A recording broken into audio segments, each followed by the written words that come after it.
والعاقبة للمتقين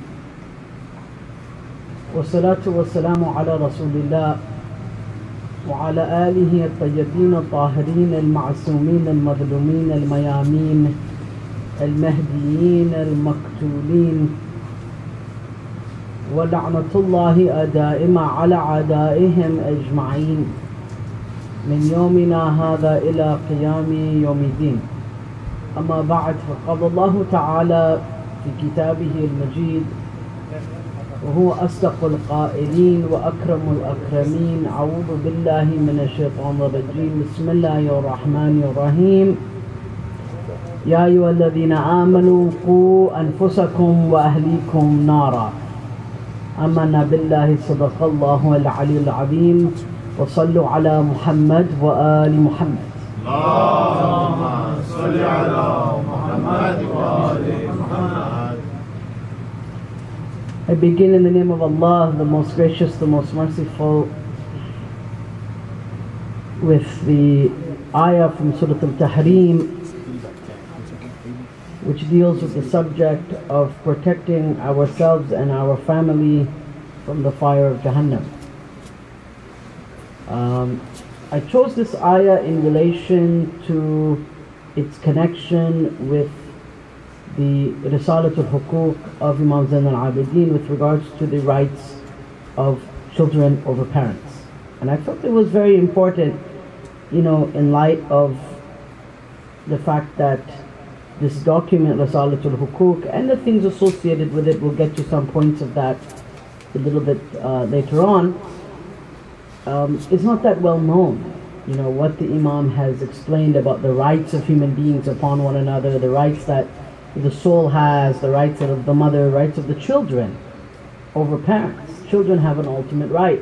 And this is what the Quran is speaking to, where Allah subhanahu wa ta'ala says, Ya ayyuhalladhina amanu qu anfusakum wa ahlikum nara.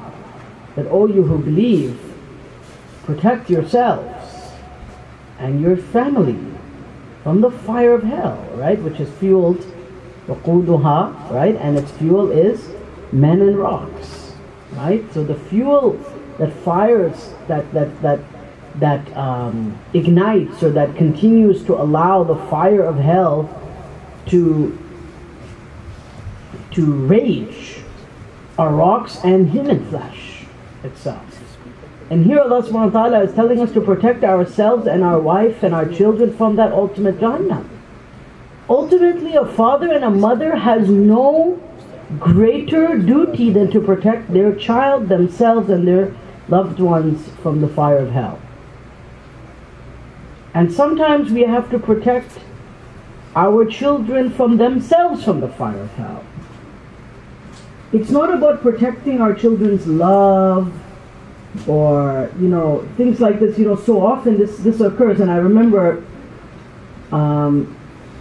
Hujjatul Islam Sayyid Muhammad Rizvi, Maulana Rizvi Sahib, he mentioned something so beautiful recently in one of his, of course everything he talks about is of such immense educational value. He said something so interesting with regards to this concept, this issue. This was on the Wafat of Tiflan Muslim. He said that often we see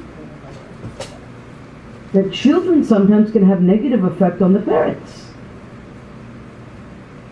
And sometimes the parents can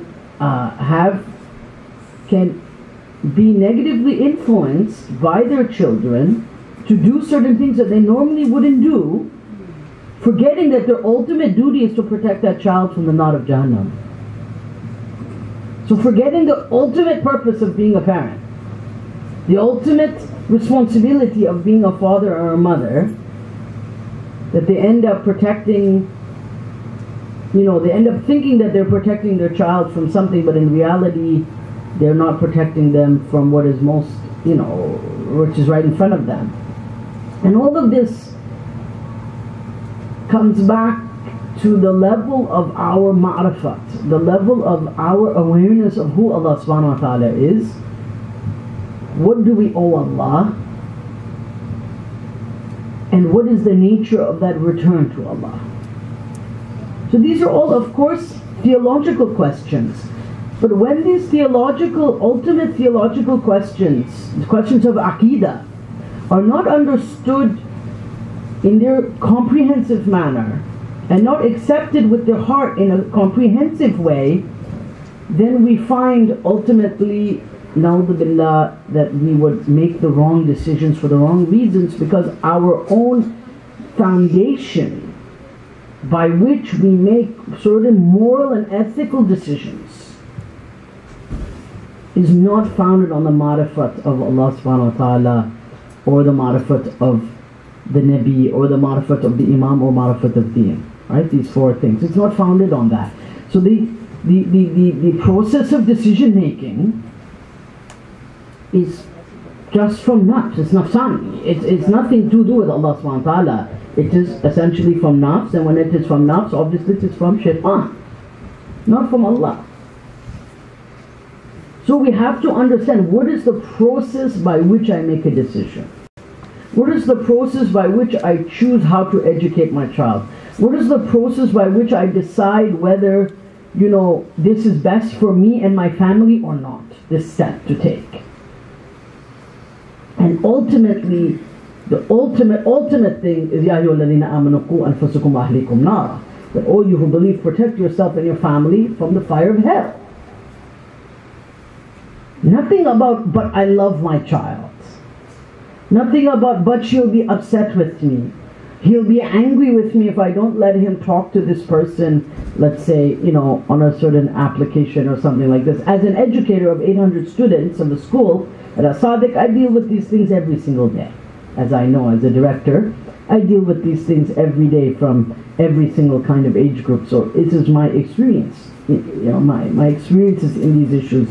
Of course, in other issues, these are not theories I'm talking. These are practical things that I'm speaking of. And the number one problem that I find when I encounter parents, especially millennial parents, I would say, especially younger parents, I would say, between the ages of 30 and 50, or 30 and 45, in that age range, is an absolute lack of, sometimes a lack of understanding of how to make decisions.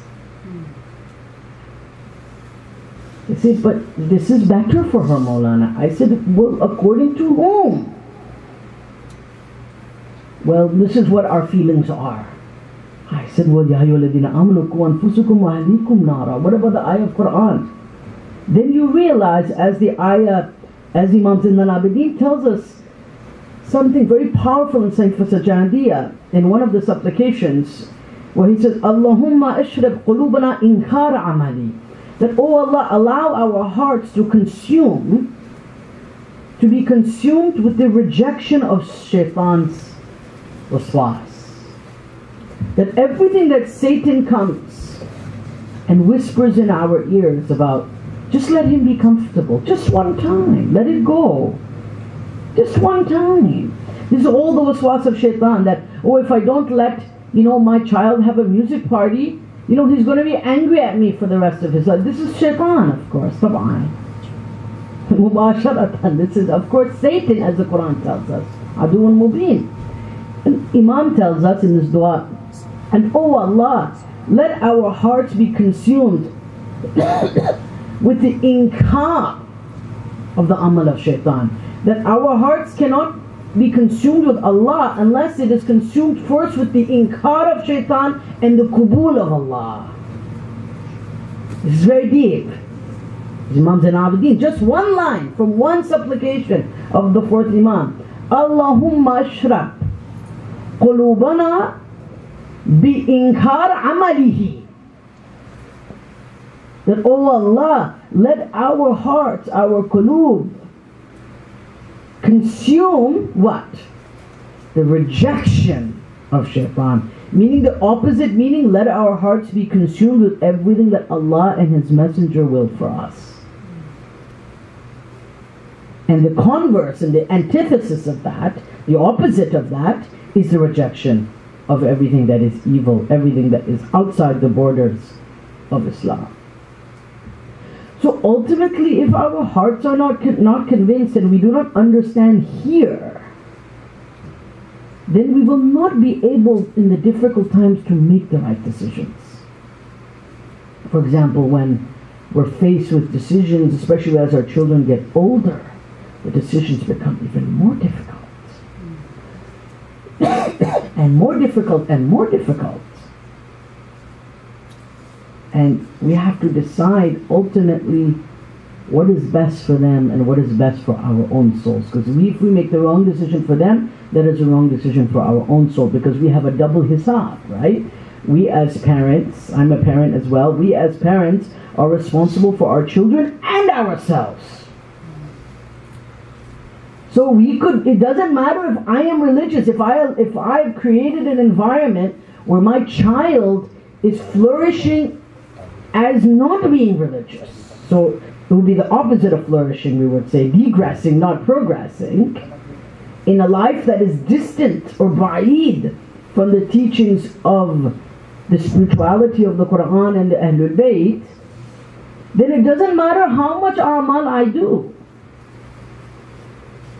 If I played any part in paving the way, or actualizing, or even paying for that internet connection, paying for that,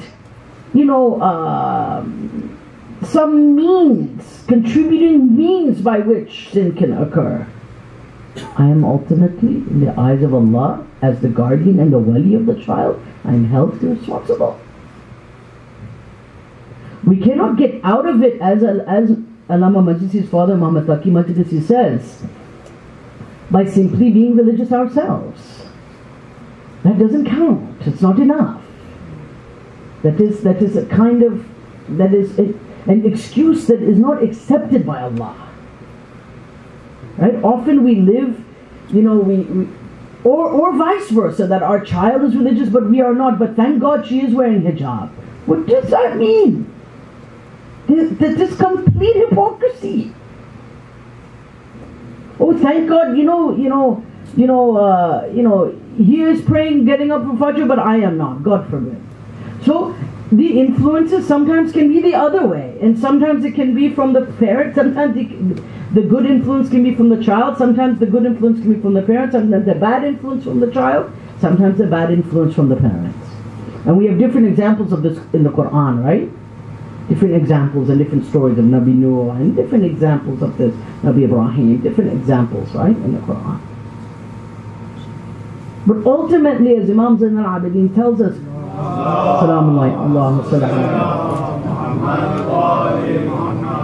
what our hearts are consumed with, meaning the things that we love to do, the things that ultimately occupy our free time, the things that ultimately occupy our free time will determine who we are.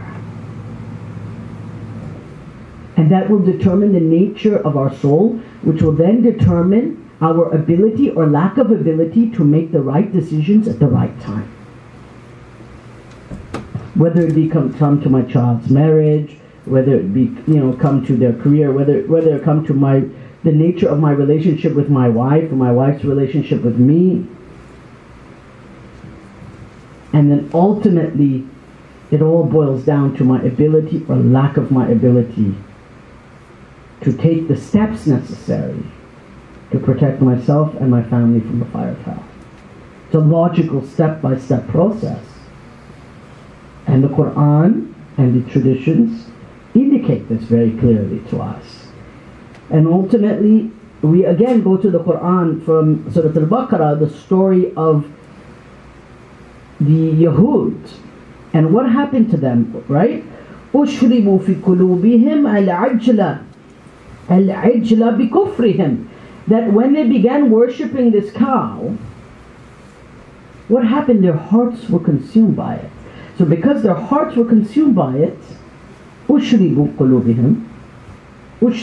قُلُوبِهِمْ, that their hearts were consumed by it, and they began worshipping this cow, which they knew wasn't Allah. They knew. But why did they fall into it?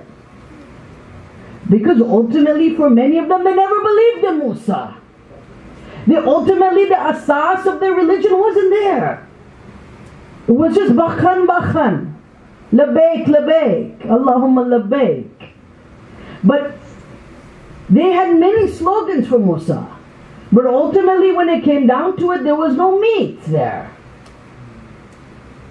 There was no meat, there was no essence to who they were, because they weren't able to make the right decision at that moment in time. And that's ultimately how we know. When the mu'min is mubtala and tested, will be the time when they know if they are mu'min or not mu'min. That is ultimately how we will know whether Iman is with them or not with them, or whether they are with Iman or not with Iman. And this is, again, as the Quran tells us, as Allah subhanahu wa ta'ala tells us, is a matter of the heart. And the matter of the heart is determined by what we eat, by what we drink, what we look at, the thoughts in our minds, whether we follow the sunnah or not. All of this coagulates and comes together and accumulates to be Iman or no Iman.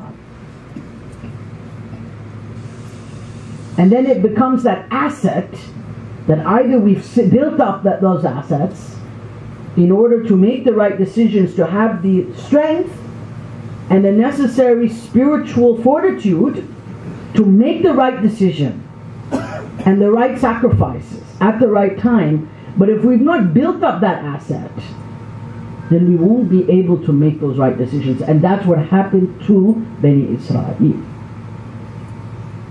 essentially. And that's why they ended up worshipping the cow.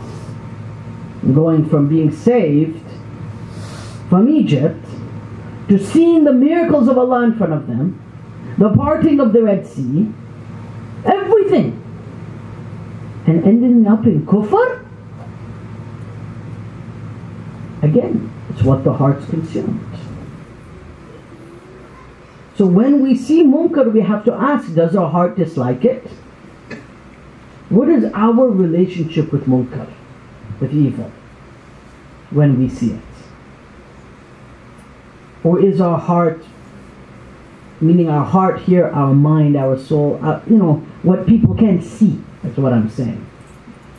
I can't see inside you, and you can't see inside me, but you know what's inside you, and I know what's inside me. That when we see munkar in front of us, when we see things that are evil, are we indifferent? If we are indifferent, then we know we have a problem.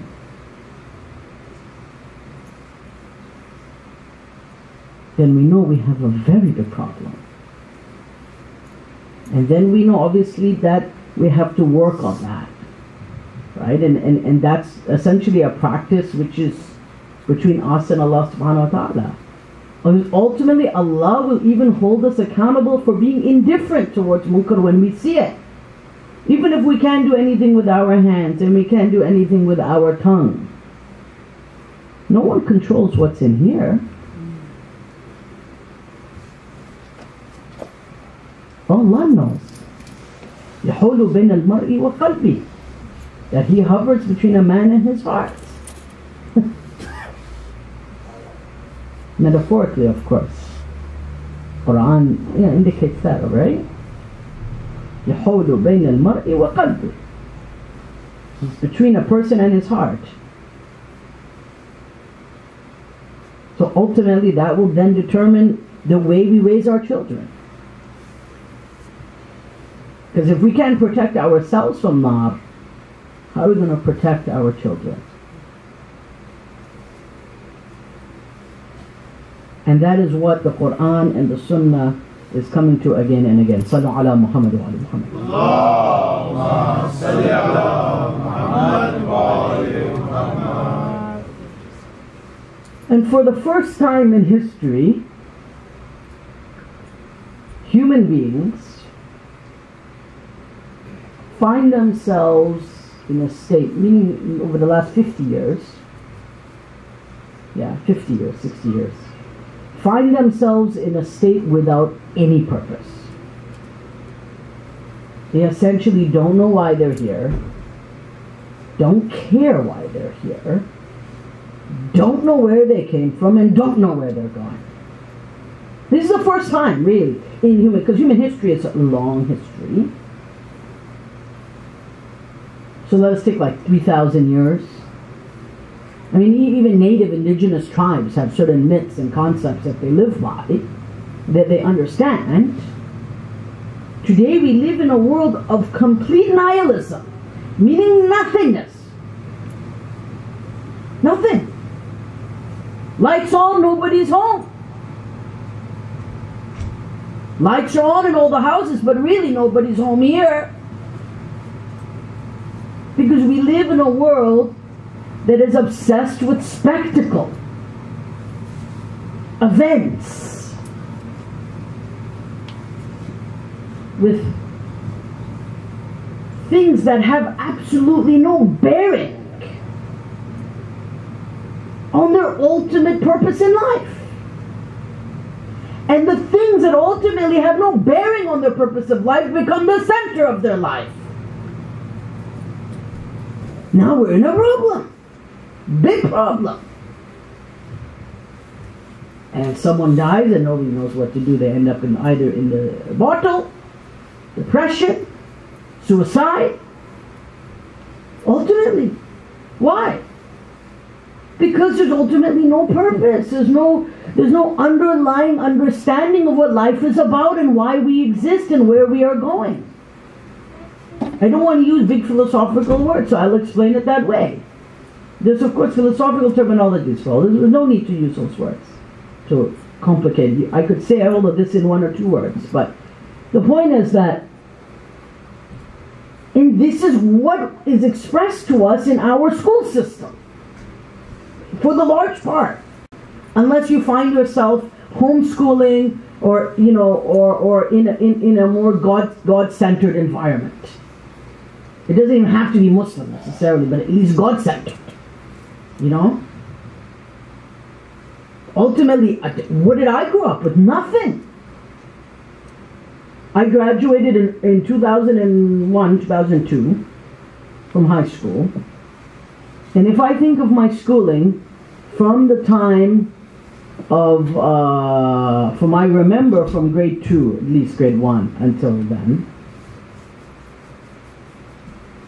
no one ever mentioned to me a single time about anything about why we exist or the purpose or what that could mean. When we see the Venus flytrap close on a fly, what could that mean to where does this all come from and what that means to you and how and how that affects your life when you see that, in terms of having a creator and having a wise maker behind that. And ultimately, if there's a wise maker, what does he want from me? Am I exploring that question? Am I exploring that ultimate, am I preoccupied with that, at least? Not once. And I went to some of the best schools in Ontario, including a private school. Fees of in those days, talking in mid-90s, fees of $17,000. Those days, now it's $28,000, $29,000. But I would ask for that $29,000 education, what is achieved? Yes, you produce the best and the brightest people who can crunch numbers and ultimately make lots of money and be CEOs of corporations and be leaders in industry and leaders in maybe in politics and and other fields. Many of my friends have gone. One of my friends went on to be the assistant to the Secretary General of NATO. I just met him recently. He just returned from Belgium. Right? He's working now, owns 2 or 3 other companies that he's working. Okay, fine. Yes, leaders in industry. But if you knock on here and you ask about these fundamental questions, and I would ask the brother, I would say, well, in the 10 years, 15 years, 20 years, have you ever thought about these issues or attended some kind of sermon that talks about these issues? He says, no. So I said, you can, all that NATO and big high position and, you are sitting in the centers of power in Belgium. I think it is in Belgium, right? NATO headquarters. Or The Hague, or wherever it is, Netherlands, I don't know now, Western Europe. So what? Honestly, my dear youth, so what? Who are you as a person? I'm not saying you're a bad person, but why do you exist? What is your ultimate purpose? Have you thought about ultimately where you've come from and where you're going? Along the way you get married, along the way you have kids, along the way you buy businesses, along the way you build up your assets, along the way you build up this. Let's say you're worth millions now. Fine. A lot of these guys are worth millions, so I know now. One of them is CEO of Miller Waste. Miller Waste. Huge company. These are billionaires I'm talking about. Lights on, nobody home. No faith, no greater calling, nothing beyond themselves. I'm not impressed with that. I'm not impressed with that. It's shallow. It's hollow. I'm not saying everybody is like that. I'm saying, but we have to look within ourselves. It is shallow and it is a hollow way of life. And is it nobody in our educational system is going to teach you that? That's where parents come in. That's the ultimate responsibility of mothers and fathers. The teacher at school is not going to impart that unless you're some exceptional teacher. At least that was never imparted to me in whatever, I don't know how many years I went to school. What, 12 plus 8, I don't know, what, almost 20 years? I don't know. Anyways, long time, too long. Then I studied another 18 years after that in postgraduate education for 18 years, 19 years, just finished. So total of I don't know how many years of education. So, but the point is that, my dear youth, my dear parents, nobody is going to tell you that. That's why we have these sessions. Ultimately, we don't live in a society where this is reinforced wherever we go. I don't even think it's reinforced now in other parts of the East. I've lived in the East. It's not necessarily reinforced in all Eastern countries and cities either, with globalization and the way the world is going. That is what makes these sorts of sessions so important and so nourishing for the soul and so vital. You know, my wife passed away about 8 weeks ago, okay? My wife and my son passed away 8 weeks ago. And I have a lot of non-Muslim family because I came into Islam about 18 years ago, right? When I first started my studies, 18 years ago. So a lot of non-Muslim family had come and everything, so they came to listen to the lectures and things, and they saw how we do ziyarah and du'as, and even the Christians, some of the from my wife's friends, or people who are Christian, they were just amazed. They didn't understand. They said, I got an email today from one of them who said, "We're in tears because we are more broken than you. We don't understand where this faith comes from.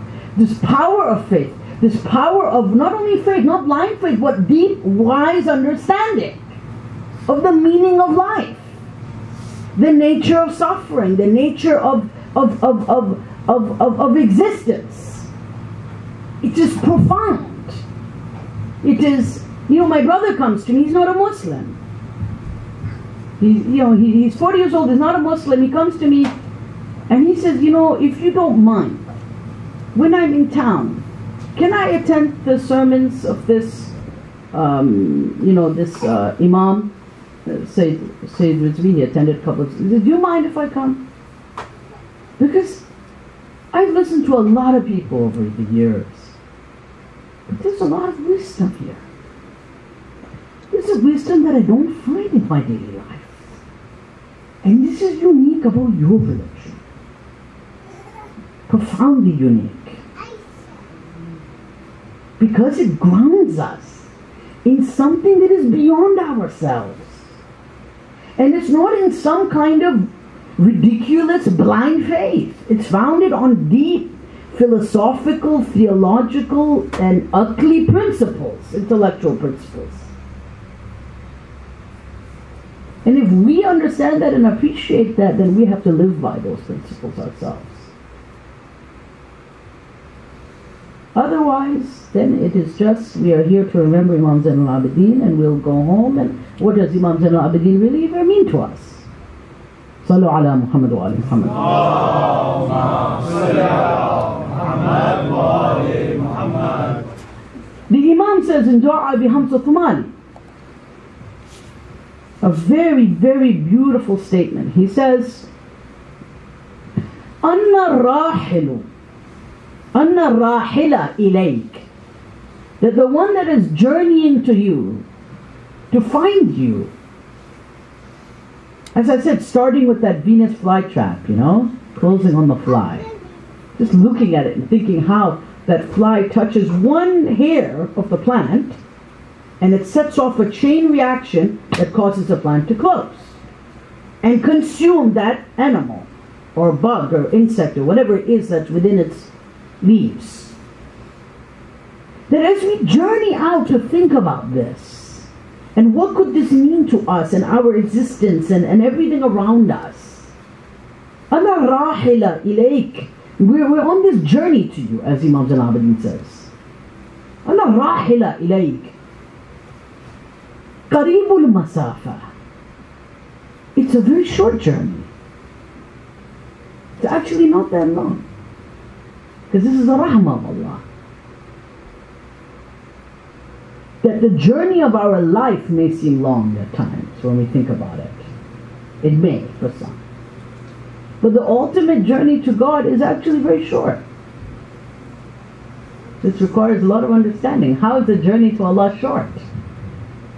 Meaning to discover God, to know God, to be in a state of taqwa and understanding of the presence of Allah subhanahu wa ta'ala. A presence that reforms, that changes our life, changes the way we make decisions, the way we treat our spouse, the way we treat our children, the way we wake up in the morning with our family. Right? That journey to God. It's a short journey. وَأَنَّكَ لَا تَحْتَجِبُ عَنْ خَلْقِكَ. And you do not place any hijab between you and your creation. You do not rather place barriers between you and your creation. You don't do it. Why? يُحُلُّ بَيْنَ الْمَرِّ وَقَلْبِ. Allah says He hovers between a man and his heart. Closer to us than our own nafs and ourselves, because He is the creator of it. What is the problem then? إِلَّا أَن تَحْجُبُهُمْ الْأَعْمَالُ دُونَكَ. That rather it is their own deeds that become a barrier between them and you. It is their deeds that become barrier after barrier after barrier between insan and Allah subhanahu wa ta'ala. Because they chose their lust, they chose their hunger, they chose their greed over what they knew was right, over what they knew was better, ultimately over what they knew was more sure than the bet that they had placed on something else. For example, coming back to children, so that's the subject.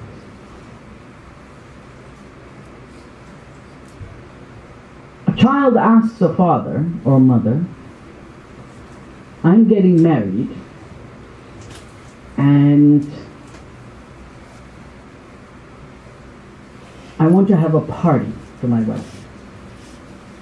And in that party, nothing wrong with hafla, nothing wrong with that, of course, in Islam. I want to have a mixed gathering. Because my maybe non-Muslim colleagues or friends will feel embarrassed or shy, or I'll feel embarrassed for them. Often we hear these excuses. Very often. But ultimately it's not about them, it's about justifying their own guna and their own sin. If other people are used obviously as the scapegoat, it's the format for it. And then along the way, we're going to play some music and maybe have a dance. And the parents know that this is not right. They know it's against their culture. They know that our religion doesn't teach such things. Our deen doesn't teach such things. Not against having a nice party, a nice gathering, but within the limits that Allah has placed, that the Sunnah has placed. But then they feel that they live in a time in which this would seem to be so antiquated and backwards, to do it separate and to maybe just have a nasheed instead, or some nasheeds instead of having the music and the dance. So they choose, and by the way, this is so many times. I mean, how many times this happens, I don't know. Every summer, unfortunately, this happens. But now Muharram is coming in summer, so it's going to get pushed back into the spring. All of these sinful and shaitani gatherings will now go into springtime. But and then the ultimate answer is, but Maulana, I don't want to upset my child. If this is ultimately what they want, they're only getting married once. And this is a problem. We veil ourselves from Allah, because we ultimately make decisions on the basis of our own lusts and desires, our own animal caprice and whims, which have no foundation in something that is firm and, you know, al-urwatul wuthqa la infisam laha, right? As we read in Ayatul Kursi, that firm handle of which there is no, you know, breaking, right? That urwatul wuthqa, that is not the urwatul wuthqa. That is me, myself, and my nafs. And that's the difference between the two. And that's what Imam Zain-Ul-Abideen is saying, that it's our deeds, our actions, our poor decisions which become hujub and veils and, you know, act as barriers between us and Allah, and the istijabat of our dua as well, and the answering of our dua, and the tawfiq in our life to find Allah, and also becomes a barrier of tawfiq. And if worse, it becomes, you know, as we read in Dua Kumail, something that will cause punishment. Niqam. The retribution of Allah, na'udhu. You know, we seek refuge in Allah from that, of course. That is bad. Allahumma ighfir li adh-dhunub allati, right? Tunzilul bala. Or this kind of bala, which is not a bala hasana, bala sayya'a, because of the result of our sin. You know, I know one man that did so much ghiba. Honestly, this is true. It's a true story. This man was known for ghiba, unfortunately. Known for this, whether with his fingers or his mouth. Always attacking mu'mineen and mu'minat, finding some weakness and spreading fitna about it. You know what he died of? Throat cancer. I'm not saying he deserved it, but a lot of riba came from that mouth. A lot of bad words were said about mu'mineen from that mouth. And ultimately he got throat cancer. I'm not saying that happens to everybody, but that's not a coincidence. It is not a coincidence that he died, that, you know, that this gentleman, this person died of this kind of cancer. Right? Not from our Toronto community, outside somewhere, another country, but regardless. So our deeds have recompense. Sallu ala Muhammad wa ala Muhammad.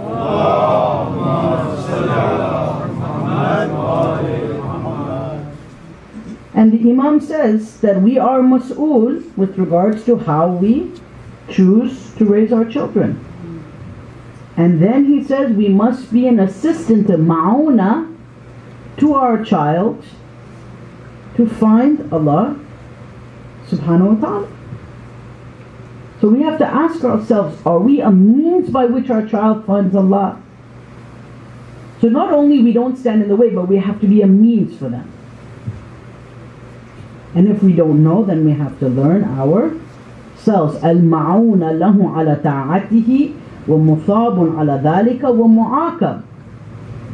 The Imam says that ultimately the parent must be the assistant and the helper of their child to obey Allah. Either they shall be rewarded or they shall be punished in this regard. This is from the Risalatul Hukuk. Very important. And that brings us full circle. Sallu ala Muhammad wa ala. The riwayat states that the Imam cried for 33 years. 33 years. Imagine. 33 years he cried over his father. You know, and one day he was asked by one of his companions about what he saw. And he says, all I could see and remember are children and women running with their clothes on fire from tent to tent to tent. And he was in a position to do nothing because he was obviously bedridden. Such that the riwayat states, this is narrated in many traditions, إِنَّهُ بَكَى حَتَّى خِيفَ عَلَى عَيْنَيْهِ, that he would cry so much until his eyes would begin to change color. Imagine the tears, right? As we know, the tears of Imam Zain-Ul-Abideen would fill a cup of water. And that's why he's known to be among the Baka'un in the traditions, the criers. There's a groups of people known as Baka'un in our Ahadith al-Sharifah. Baka'un, so the Zahra is one of them, Imam Zain-Ul-Abideen is one of them. It's a very important hadith, al-Baka'un. These are the people that weep and weep and weep profusely. And of course in that is Nabi Yaqub. And he says, how can I not cry when my father was refused water even as he fought a pack of hyenas? That the riwayat states that as they surrounded Imam al-Hussein alayhi salam, they were like a pack of angry dogs mauling at his father. He says, now how can I not weep over that? How can I not cry over that? How can I not remember? How can my eyes not change color because of the tears? Because of my memories, that the trauma that I endured. The trauma that he endured by seeing this. Yet the riwayat state that his father was like a roaring lion on the day of Ashura. Tabari narrates in his Tariq that Umar bin Sa'd begins to say, Ma ra'aytu rajulan makthura, that I have not seen a man who looks like he is overburdened. Qad qutila ashaba wa wulda wa ahl bayta, that his family has been killed, his ashab have been killed, his companions have been killed, his children have been killed. Yet the man does not give up. He continues to fight like a lion, like an asad, like a sakhar, the tradition says, like an angry lion. He says, Wallah, Umar bin Sa'd says, we have never seen a man like this. We even killed his baby hoping that he would just stop and give bay'ah. We kill his baby, his infant. We slaughter his infant. Yet the man does not give up. This is narrated in the books of non-Shia Ahlul Sunnah. Narrate this in their books. Tabari. Imam Zain-Ul-Abideen had to witness this. He had to witness this. Imam Zain-Ul-Abideen was 57 years old at the time of his death. As I said, he lived in sadness for 33 years, brothers, till his eyes turned color. And he ended up dying of poison. And Walid ibn Abdul Malik, right, poisoned the Imam. And the Imam suffered from this poisoning. But yet all he remembered was his own father's suffering. Shall we narrate the final moments of Imam Zain-Ul-Abideen's life? It is even in Ishara to Karbala. Even the final moments, the Akhrul Hayat of Imam Zain-Ul-Abideen is in Ishara to Karbala. He is sitting with Imam al-Baqir alayhi salam. Imam Baqir says that when my father's death approached, think of this, Ya Ali ibn Hussein Zain-Ul-Abideen. He says that he took me and he held me to his chest. So Imam Baqir is being held to the chest of Imam Zain-Ul-Abideen, and he says, shall I give you advice that my father gave me before his death?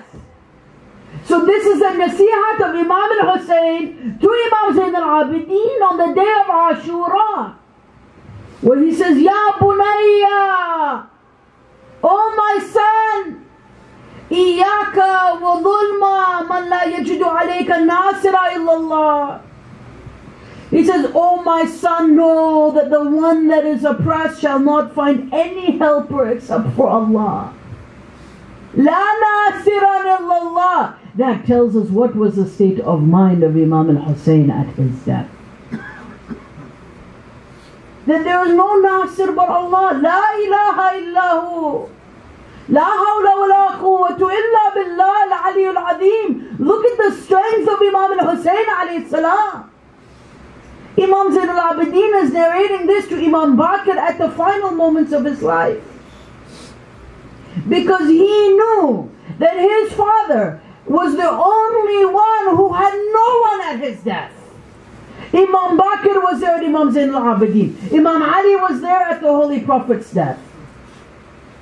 Imam Ali was there at his wife's death. Imam Ali's family was there. Sayyidina Zainab, Imam Hassan, Imam Hussein at Imam Ali's death. Imam Hussein was with Abu Fadl Abbas. Who was there for Imam Hussein? As he laid there on the ground, as his hyenas circled around him, who was there to sit beside him? Who was there to wipe the sand from his face? Who was there to wipe the blood from his eyes? As the riwayah states, he wiped the blood from the eyes of Abu Fadl Abbas alayhi salam. Who was there to wipe the blood from the eyes of Imam al-Hussein? That as his body was covered with arrows like a porcupine, who was there to pull the arrows from his body? Who was there to tend to his wounds? Who was there to take his last words? No one. La nasiran illallah azza wa jal. But Allah subhanahu wa ta'ala was there. That is the marifat of Imam al-Hussein. That is the maqam of the irfan of Imam al-Hussein. That is the maqam ruhiyya of Imam al-Hussein alayhi salam. Can we fathom this in the musibah of Imam al-Hussein alayhi salam? What does it mean for him to be in that state of complete wahdat and loneliness and ghurbat? That no one else, not Imam Zain-Ul-Abideen, not Imam Baqir, not Imam Sadiq, not Imam al-Qadim, not Imam al-Askari, nobody faced that. Nobody. And not only that death, a death of absolute, complete brutality, of complete barbarism. An Imam being robbed of his clothing. Imam. Again, no death like it, brothers. There is no musibah. As the Imam says, La yawma ka yawma ya Aba Abdullah. There is no day like your day. Adamul musibah. Adamul musibah. There is nothing greater than this musibah. Cannot be. And then after the musibah, after the qatl of Imam Hussein, after the killing of Imam Hussein, after the dhabiha of Imam Hussein alayhi salam, what happened then? Then the riwayah states, it tells us in the riwayah, and I will narrate directly as Sheikh Tusi narrates in his book. Sheikh Tusi, the founder of Hawza of Najaf, he narrates, going back to Abdullah bin Hassan, who narrates from Fatimah bint al-Hussein herself. Fatimah, the daughter of Imam Hussein, says that when they raided the tent, I was a little girl. Anna jari'atun saghira. I was a little girl and I had on my legs 2 little gold anklets. So let me ask you a question. Don't our ladies wear skirts to the feet? And where are anklets? They are on the ankles. And then the riwayah states, وَجَعَلَ رَجُلٌ يَفُضُّ الخلقلين من رجلي. And then they came and they broke the anklets from my feet, from my ankles rather, and my feet, and they ripped it off of my feet. And then the riwayah says, and they did the same thing to my face and my ears. So not only is the Imam brutally murdered and massacred and robbed of his possessions and died thirsty and alone, covered in his blood, murammil bidima, multakhin bidima. Now his daughters are having their feet and their ears broken. This is a'adham al-musiba wa jallat al-musiba. This is the meaning of these kalam from Ziyarat Ashura. Not narrated by Sunnis or Shias, narrated by all Muslims. Believe this. All Muslims narrate these accounts. ألا لعنة الله على قوم الظالمين وسيعلم الذين ظلموا أي منقلب ينقلبون. ماتم حسين.